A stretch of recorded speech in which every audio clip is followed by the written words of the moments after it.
here with women's rowing, two of the three tri-captains, Liz Audet and Brooke Cotta. Thanks for joining us, ladies.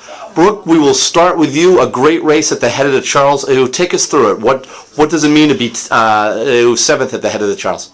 Well, we had kind of a struggle. Wesleyan kind of was a little violation with us. And so we crashed oars at the start, but then we continued on and had a really strong race. You guys actually hit a bridge, Liz? Is that true? Can you take us, what are you thinking when that happens? So we didn't hit a bridge. We were close to the bridge because we were going through the bridge.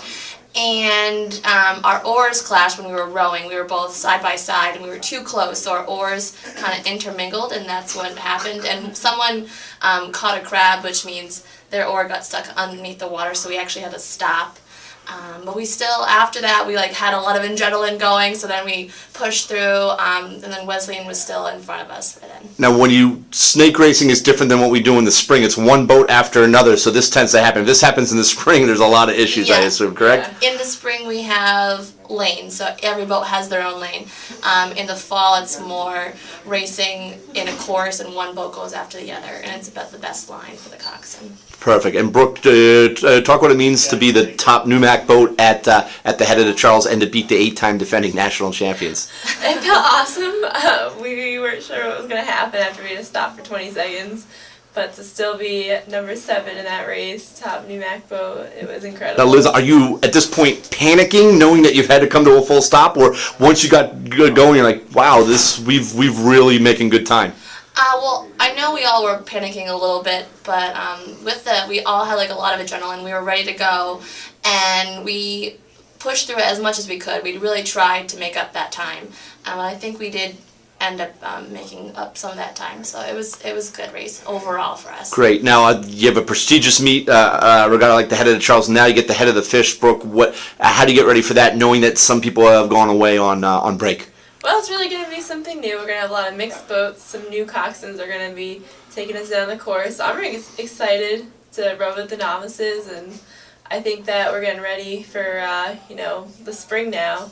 And the Fish is just another chance to show everyone how much we've improved. Exactly. Good, Liz. Give me some other names of some standouts this fall. I'll put you on the spot. For boats? Yeah. So on the varsity 8. Who give me some other names of your teammates who really rowed well? So there's the 4 juniors in our boat: Maggie Freed, Emily Hoffmeister, Corey Steele, Sarah Beth Leach. She was in some, and then also there's a new transfer. She used to row for Simmons. Her name is Anissa Sway. She was great. Julie. She's going away. She's our other captain. She's in Cape Town, South Africa. And then another senior is Elizabeth Bollinger. This was her first year in the 1B, and she did a great job. And then Jess... You can't forget about your coxswain. Jess Prashaw is the coxswain, and she did an awesome job. This was her first time on the Charles. We went in for extra practices with one of our coaches who was a coxswain, and she is a 10-time medalist, I think.